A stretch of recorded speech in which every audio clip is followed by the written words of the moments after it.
يعطيك الف عافيه دكتور محمد على هذا التقرير، بس حبينا ننوه لبعض المشاهدين اللي يحبون يكتشفون اشياء جديده موجوده في السوق، يعني اللزقه اللي تنحط على الانف، الترشيه اللي يسوونها، الابر الصينيه اللي ممكن تؤخذ، البخاخات اللي تعطى، العلاجات الاعتياديه اللي احنا نعطيها حق الناس اللي عندهم تسكير في الانف من بخاخات الكورتيزون وغيرها.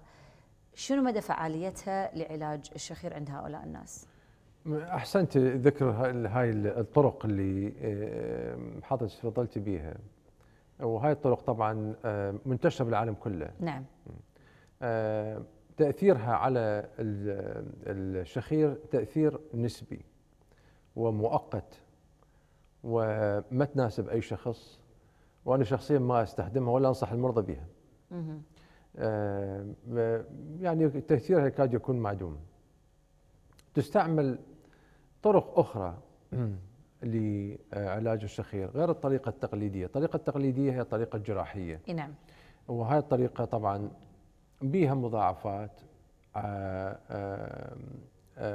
قد تحصل بها مضاعفات لكونها جراحية، وكل جراحة ممكن تحصل بها مضاعفات بلا شك. وفي الطريقة الطرق الغير جراحية، احنا نقول أو التحفظية أو الغير جراحية. نعم. وهي طرق مبتكرة وبدأت قبل 15 سنة.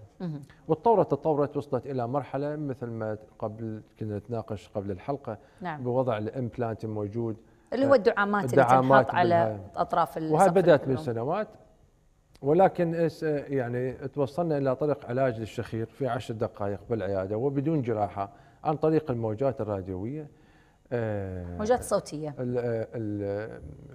راديو فريكونسي. اي نعم، موجات وفي مناطق معينة في سقف الفم اللي تؤدي إلى تقليل الشخير بدرجة يعني ممتازة جدا، بحيث الشخص الثاني سواء إذا كان الزوجة عن زوجته ما راح تسمع الشخير بشكل ما يخليها تنام أو يقلقها، حيكون خفيف. في بعض المرضى حوالي 5 إلى 10% يتوقف الشخير، لكن 90% حيكون خفيف، بحيث يفرق أخف حدة، يعني أخف حدة بشكل كبير، بحيث المريض يكون مرتاح جدا ويقدر ينام. للمرضى من الشخير في كل خلال الليل يستيقظون أكثر من مرة، كذا مرة صح، بسبب الشخير. أو زوجته تقول له اقلب، أو بالضبط. أو بالعكس الزوج يقول لها زوجته، يكون الزوجة تعاني من الشخير. بالضبط، ممكن. وهذا أحد الأسئلة، أنه بالنسبة للرجال والنساء، النساء معاناتهم من الشخير حوالي 40%. اي نعم. وبالنسبة للرجال حوالي 60 إلى 65% معاناة الشخير. ولكن لاحظت أني يعني بالسنوات الأخيرة نسبة الشخير عند النساء ارتفعت. هل هو سبب الإرهاق والتعب وزيادة الوزن، التدخين؟ كل هذا ترى عوامل تؤدي. أنا قاعدة أشوف يعني أغلبهم اللي يعانون من هالمشكلة هذه يكون عندهم زيادة والله أحسنت الوزن. القول، كل العوامل اللي ذكرتيها أي نعم هي هالعوامل الصحيحة اللي زادت من نسبة الشخير عند النساء. نعم.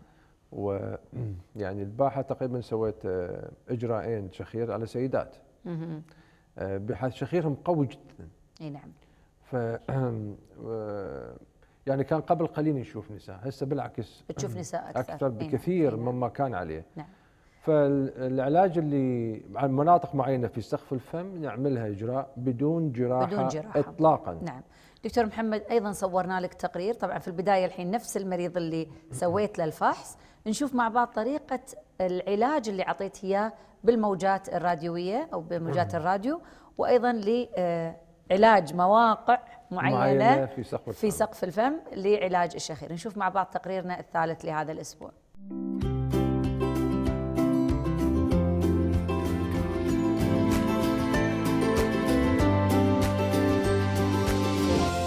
بسم الله الرحمن الرحيم.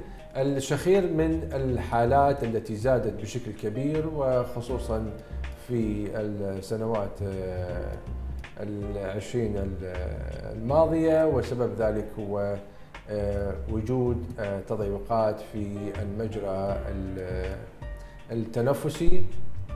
وفي عيادة أنف وأذن وحنجرة هناك علاج حديث ومتطور في علاج الشخير في 10 دقائق تحت التخدير الموضعي وبدون جراحة. هذا هو الشيء المتميز في هذا العلاج، أنه بدون جراحة وتحت التخدير الموضعي، والمريض يقدر يمارس حياته الطبيعية بعد هذا الإجراء. ونلاحظ من هذا المجسم اللي أمامنا هو عبارة عن مقطع في الأنف والفم، ونلاحظ أنه هذا هو سقف الفم، هذا هو اللسان هنا، هذا الفم اللسان، هذا هو سقف الفم، جزء منه عظمي والجزء الآخر اللي هو رخوي. هذا هو الجزء في 80-90% من الحالات اللي يتحرك بشكل سريع في الليل ويسبب الشخير.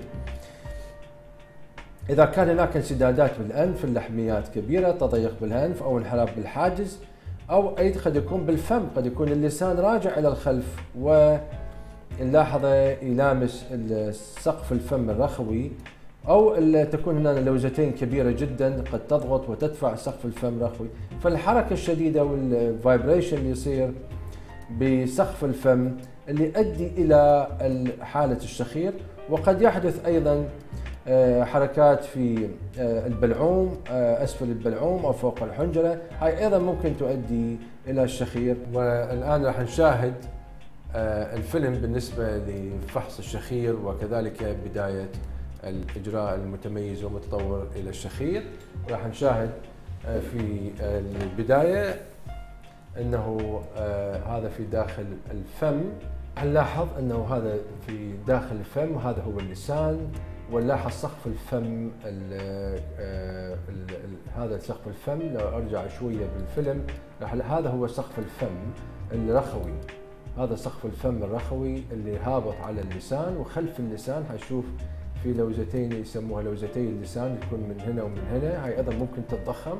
هذا لسان المزمار اللي يغطي على الحنجرة، هنا هو الحنجرة والحبال الصوتية بعدها، وراح نشوف أنه هذا هو أيضا اللسان. ها صورة أوضح بالفيلم، وشوف أنه تضيق في البلعوم، وهذا هو لسان المزمار. هاي هنا الحنجرة والحبال الصوتية تتحرك في هاي الحبال الصوتية، راح نلاحظ تحرك الحبال الصوتية اللي موجودة. هاي الحبال الصوتية يمكن نرجع شوية حشوفكم بمنظر الحبال الصوتية. هم إذا يجب أن تفحص الحبال الصوتية وتفحص أيضا منطقة فوق الحنجرة، هاي كلها مناطق تضيق، سواء يكون بالخلف اللسان يرجع إلى الخلف، قد يكون أعلى أسفل البلعوم ضيق، قد يكون مشكلة في أعلى الحنجرة، ولازم أيضا هاي كل هالمناطق يجب فحصها قبل بداية الإجراء. هاي الحبال الصوتية ايش تلاحظون هنا، وقد يكون فوق الحبال الصوتية قد تكون حبال يسموها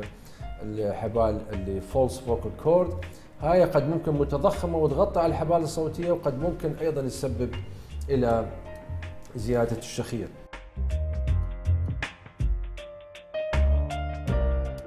علاج الشخير الحديث والمتطور في 10 دقائق في العيادة وبدون جراحة وتحت التخدير الموضعي، ونتائج هذا العلاج جيدة جدا في التقليل من درجة الشخير بشكل يكون مريح جدا إلى المريض، وتقليل من صوت الشخير بشكل كبير.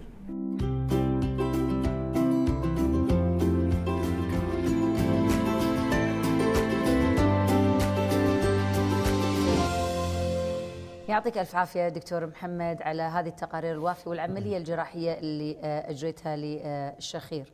بغي نتكلم لو بشكل مبسط عن الجيوب الأنفية، جزء من الشخير، هل لها علاقة بالشخير قبل أن نوصل لمرحلة فحص الشخير في مركز فحص الشخير في مركز الراشد الحساسية؟ هل التهاب الجيوب الأنفية أيضا له علاقة بالشخير؟ الجيوب الأنفية طبعا هي مرتبطة مع الأنف على شكل فتحات. نعم. جميع السوائل اللي تفرز من الجيوب الأنفية تصب في الأنف ومرتبطة مع بعض، وكلها مبطنة ببطانة مثل بطانة الفم والآخري تغلف تجاويف الجمجمة. الجيوب الأنفية عبارة عن تجاويف الجمجمة مبطنة بها، فممكن أن إصابة الأنف والجيوب الأنفية واحد يأثر على الثاني، مرتبطين كلهم في بطانة واحدة اللي تبطن نعم. الجيوب الأنفية نعم. والأنف والآخري. يعني حساسية الأنف راح تأثر على تعمل حساسية الجيوب الأنفية، التهاب واحد يأثر على الثاني، مرتبطين على شكل فتحات صغيرة، وقد تنسد هاي الفتحات وتسبب التهابات الجيوب الأنفية والآخري والصداع والآخري. وهم ممكن يسبب الشخير؟ انسداد الأنف له حصة في تسبب الشخير. نتيجة التهاب الجيوب الأنفية راح يأثر على الأنف، سواء كانت حساسية أو التهابات.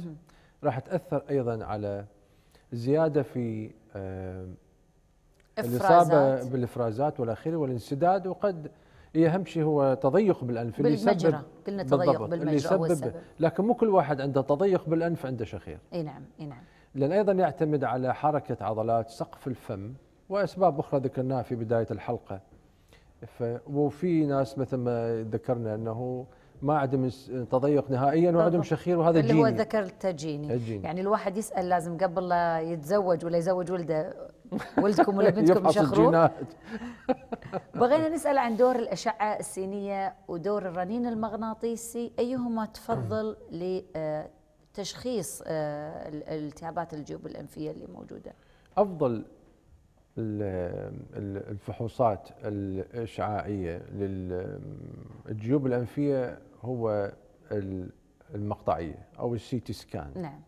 وإذا كان هناك أمور في الجيوب الأنفية أو في الأنف غير طبيعية، نعم، أكثر مما هي التهابية وأكثر مما هي لحميات وإلى آخره، في هالحالة نرسل إلى الرنين المغناطيسي. دكتورة حضرتك تفضلت به، يوصل إلى النظيم المغناطيسي لأن يعطي تفصيل أكثر إلى الأنسجة الرخوة أو السوفت تيشو. نعم. لكنه معظم الفحوص 90% من فحوصات الأنف والجيوب الأنفية نعم. هي تعتمد على السي تي سكان. أما الأشعة السينية اللي ذكرتيها فهي أشعة تقليدية. نعم.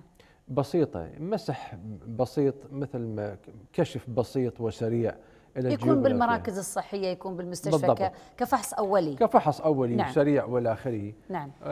فيفضل أن أول شيء لما ياخذ الطبيب هذا الفحص، إذا شاف في شيء أنه يروح يلجأ